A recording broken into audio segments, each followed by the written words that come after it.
Hey everyone, and welcome to today's episode of the midweek vlog. So I get a lot of people contacting me on Instagram asking for advice on how to buy cars, or for me to look at cars that they're potentially looking to buy.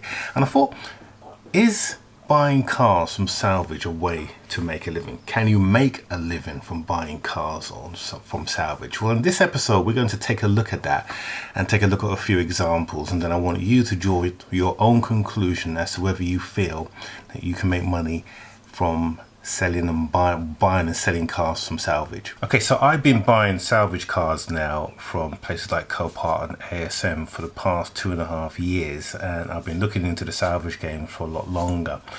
As I said before, that I used to be a mechanic, so I understand, how to fix cars, and I enjoy it. And when I buy cars, I don't buy cars to flip or sell because I have a job and that provides me with my income.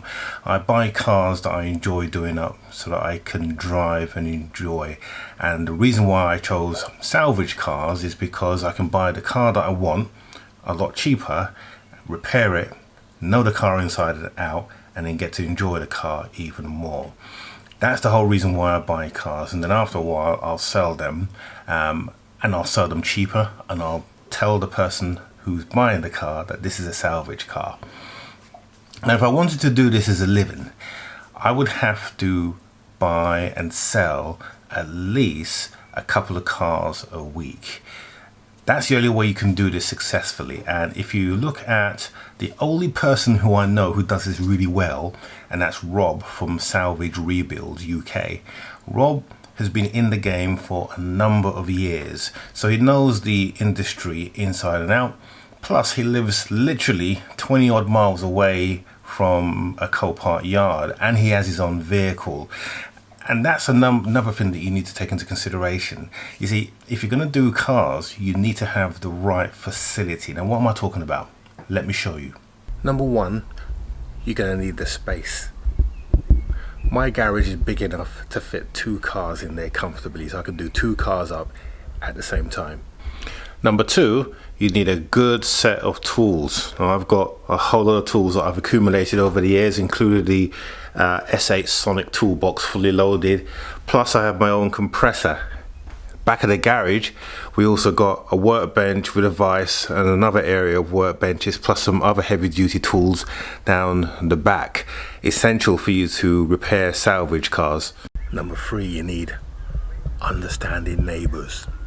And actually, the part about understanding neighbours is quite important, because you need to keep the peace. If your neighbours complain to the council, then the council could ask you to stop repairing vehicles, because they'll deem it that you are running a business from your domestic property. So you need to be very careful with that and keep your neighbours sweet. And what I tend to do is any work that I do on the damaged vehicle, I try to do it in here in the garage. So the S3, when I removed the engine and repaired the body parts of the car, all of it was done here in this garage. So by the time I took the car out, the car was pretty much complete, and with just a couple of things needed to do, it was a complete car. So for my neighbours, they didn't see an eyesore, and I learned that lesson very quickly. Keep your neighbours sweet and they will support what you're trying to do. Number 4, you need the space to store all your cars. Now, don't get me wrong. What I'm not saying is that if you don't have the space, you don't have a garage, don't have all the tools, that you can't do salvage cars. I'm not saying that at all, because I know some of you do so, and you live in a block of flats, etc., you have a space, etc., and you do your car quite happily. I'm saying that to be able to do so without any issues, that's the environment that you need, and it's important that you have that from that aspect. If you're going to avoid issues with people taking bits of your cars, you're trying to do them up, and you storing the parts for your car while you're waiting for other parts to arrive. So if you have the space to do so, it's going to make your life so much more easier and make it more palatable for you to continue doing so. Now, one of the things that really winds me up is when I see UK car vloggers, YouTube vloggers, who are claiming that they're buying cars from Copart and they're making £1,000 profit. And I am not talking about Rob from Salvage Rebuild, because he never does that. He makes a smaller profit and he knows what he's doing. I'm talking about other YouTubers, and without going into any names, you know who you are. And these guys, they're claiming that they're making lots of money, and really that isn't the truth. And let me show you why that is the case. And the reason why I'm telling you this is because I don't want you guys to go out under the false impression thinking that you're going to buy cars from Copart and make lots of money and it's going to solve all your problems, because it isn't. Let me give you an example. Okay, let's take a look at the screen. So on the screen here you can see my watch list, and in my watch list I'm going to pick a car and we're going to take a look at this, the journey of this vehicle. It's a Ford Fiesta ST, popular car. I own one, as you all know, and I've had the joy of doing it up. This is the same color as mine, although this is a 2016 car. Okay, now where a lot of people probably get fooled is when they look at the estimated retail value. They look at this value here and they think, oh, this car's worth 10 grand. At the moment, this car, the price is about £70. That's how much the bid price. Now this auction doesn't finish until next Tuesday, next week. But by the time this gets to auction, this car would have already gone up to about 2.5 grand. Now, why do I say that? Let's just take a look at a couple of auctions that are going on today for STs. Okay, and what we'll do is we will get the sales date up to the top, and you look at this one. This one's a 2018, so it's a little bit newer than the one that we just mentioned, but already you can see that the bidding price is at 4,200. Here is a 2016 car. Now this is a category X, admittedly, so it has no history, but look at their price. That's 4.5 grand for that car, and that car does have some damage on it. Let's take a look at the damage on there. It's not much, but it does have damage on there. Minor damage, in fact hardly any damage. It doesn't run, so that means that the car may, oh, it's got a V5. It's a good car actually. This is not a bad car. Okay, so let's take a look at the car that I chose, because that will probably go for around the mid to late couple, £2,500 to £3,000, I reckon. And we'll take a look and see at that car, and we'll estimate what it's going to cost to get this car back on the road. So here we go. This is a Fiesta. So it's got a nice big crunch at the front. It needs a bonnet, as you can see. The wing's okay here. The crash bar is a little bit bent, very bent in fact. Actually no, it's not, it's just the angle that it looks like. This wing here needs to be replaced. You might have to replace the top strut bar here like I did, but other than that it's a very light hit.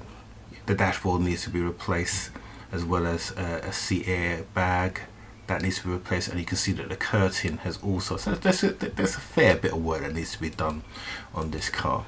So I reckon that this car will go for about 2.5, close to 3 grand, because it's a 16 plate car. It's a category S car as well. By the time you repair all of that, you're looking at a good 2 grand, a minimum. So if the car, let's say, goes for 2.5 and you spend 2 grand, the car now owes you 4.5 grand. Oh, and don't forget paint as well, so it's probably going to be about 3 grand all in. So it's going to owe you about 5.5 grand. Okay, so let's take a look at Auto Trader.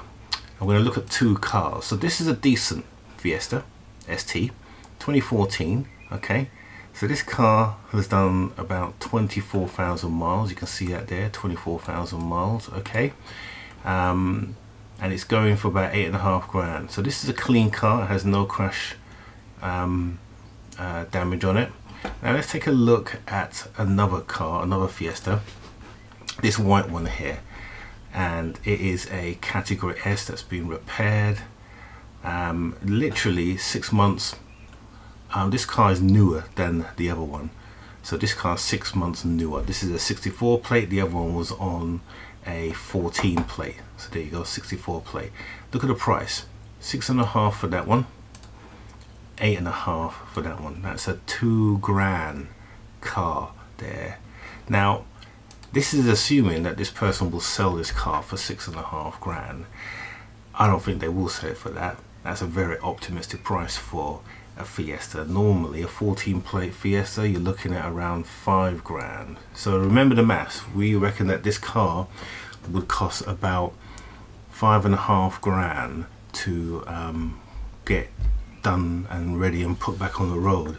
So at 5.5 grand, potentially you're looking at a loss. If you sold it for 6.5 grand, then you've made £1,000. But I can guarantee you, you will not sell that car, a Fiesta ST, a 14 plate, for 6.5 grand. Normally they go for around mid fives, and that's what I've been offered for my car. If I try and sell it for higher, and I've only tried to sell it once, I've still got it. That's the reason why you saw it outside. But I've been offered around that kind of money. So you can see that selling cars, salvage cars, isn't as easy as some people make it out to be. There's also something else that you need to take in consideration when you're buying cars and you're looking to sell them from Copart. Where you live has a lot to do with the type of people who are going to come and see your car. This is really important. Let me show you what I mean. So on the screen now you can see a map of the UK. Now I'm going to zoom in, okay, and down here you can see that I live in the beautiful area of Poole and Bournemouth, right next to each other. Now when you're selling a car, people will only come to see that car within a 50-mile circular radius, okay? And some people may come further distances, but chances are the most of your traffic is going to come within a 50-mile circular mile radius. Now if you live in London, that's a fantastic market because your circular area is here, as you can see me circling here. If you live in the Midlands, again, beautiful area, that is your circle of areas. You've got a high chance of people coming around, especially in the higher density populated cities. You've got a bigger chance of selling your vehicle. Now if you, like me, live on the coast, you have the beautiful sea and the beaches of sandbanks, but there's a problem. You see, my 50-mile radius is only half of that, because the other half is all sea.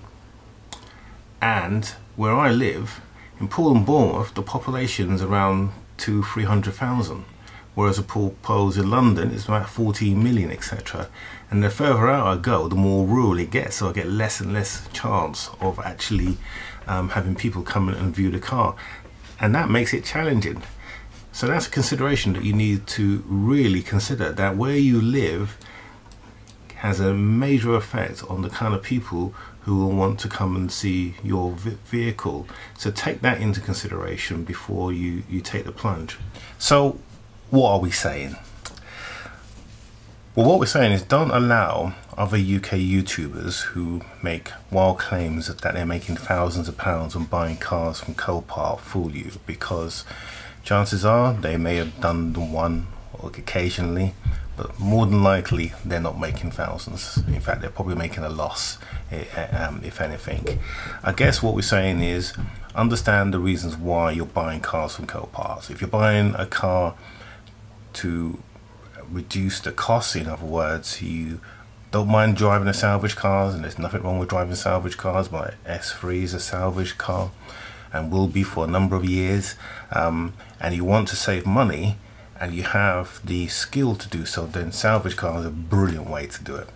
If you're thinking of doing it to buy and sell cars quickly and make a quick buck or two, then maybe you want to rethink that, because it's a tough game, and it is getting tougher by the moment with the current coronavirus pandemic. It's making cars a lot more expensive, and the Copart are playing in little games in order to push the value of vehicles up, and what it's doing is it's artificially inflating the costs, and a lot of new buyers are getting caught out by that and buying cars for more than what they're worth.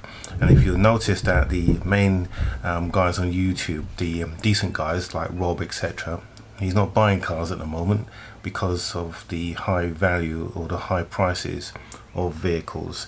So heed that as a lesson. I'm not buying cars at the moment because they're just ridiculously expensive. Plus, I can't get the parts to fix them unless you got them, and I don't at the moment. So there you go. So I hope you found this valuable. As usual, don't forget to subscribe down here and give us a thumbs up as well, because it really helps. And share our video, and look out for us on Instagram, Facebook. We always post the same videos anyway, and do link back as well. And we look forward to seeing you on Monday. Have a good week.